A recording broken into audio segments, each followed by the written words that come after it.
The challenge, ang 12,000 pesos salary kada buwan, paano ito babudgetin ng mga bagong kawani ng pamahalaan? Patating na po ang mga survivors, Miss Kirby Derion, Mr. Gus Tosa, Mr. Mar Amon. Ang may pinakamalaking matira sa sweldo nila after 1 month ang winner. Ready, set, go!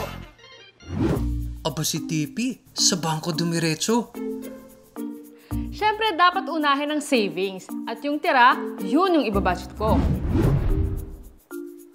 Nako, ang haba lagi ng pila at ang init pa sa daan. Mag-taxi na lang kaya ako.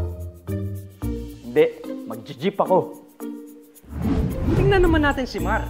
Nakasakay na sa jeep papasok sa opisina. Bayad po. Salamat. 9 pesos ang gastos ko sa pamasahe, papuntang office. 18 pesos pagbalikan. Bale, 396 pesos ang gastos ko sa pamasahe kada buwan. Ito naman si Gus. Nagbabayad sa boarding house na tinitiran niya.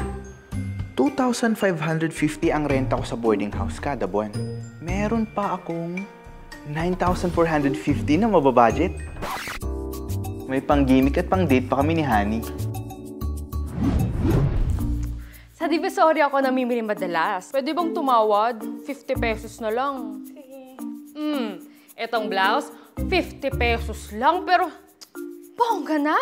Kaming mga kawani ng gobyerno, simple lang naman dapat mamuhay.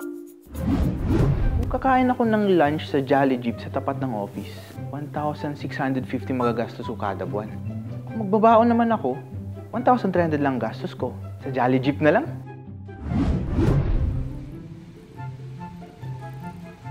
Sa trabaho ko, maraming pasaway.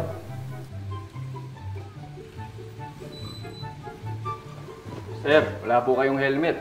Boss, baka naman pwede pag-usapan na lang natin to. Sir, bawal po yan.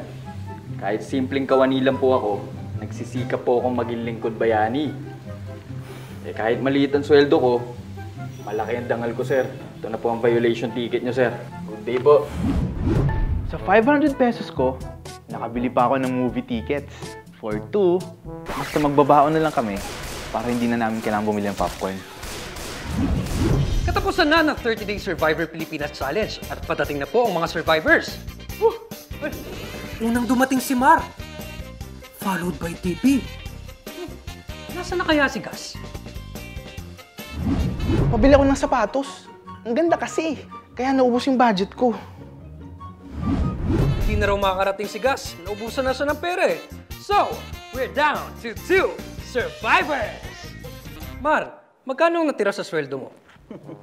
Meron pa akong 1,175 pesos. Mar, magaling ha? Tipi, ikaw, meron ka bang natira?